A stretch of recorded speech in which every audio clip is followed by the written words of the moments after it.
Vous êtes les acteurs, nos bras armés sur la politique de la ville que nous menons et sur le contrat de ville. Alors, la communauté urbaine a engagé une évaluation. On l'a souhaitée complète, riche, avec les apports de chacun.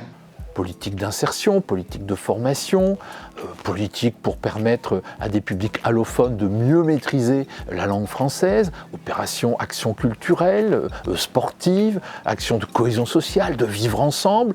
Donc ces 960 000 €, nous essayons et nous veillons à les utiliser en lien avec notre partenaire qui est l'État de la meilleure des façons.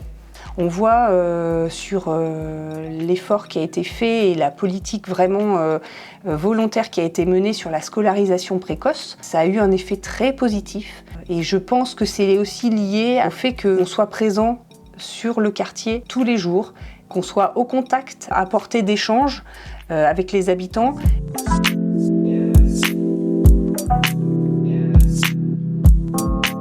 L'objectif, c'est pas de vendre l'excellent travail des politiques que nous sommes. C'est de promouvoir l'excellent travail politique avec un grand P que nous faisons tous ensemble. Voilà, avec les habitants surtout, et d'abord pour eux. Peut-être qu'on a du mal à faire comprendre aux habitants des quartiers prioritaires à quel point les politiques publiques investissent. Pour la CUA, c'est un peu plus de 960 000 € par an, le contrat de ville, ce qui est une somme importante.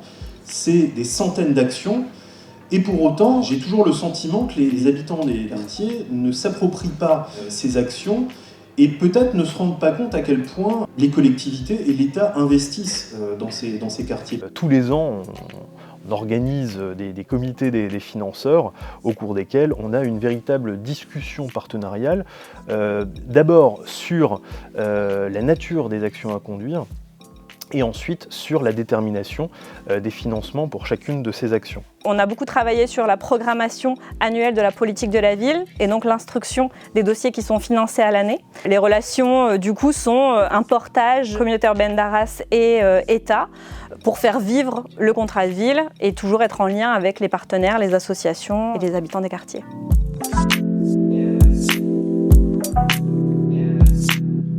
On a un niveau de maturité qui fait qu'on est en capacité de dire à un opérateur « Désolé, on ne retravaillera pas avec vous pour telle et telle raison ». Le sujet, c'est comment est-ce qu'on accompagne les publics durablement en difficulté et comment on peut mettre en œuvre des actions pour réduire les inégalités.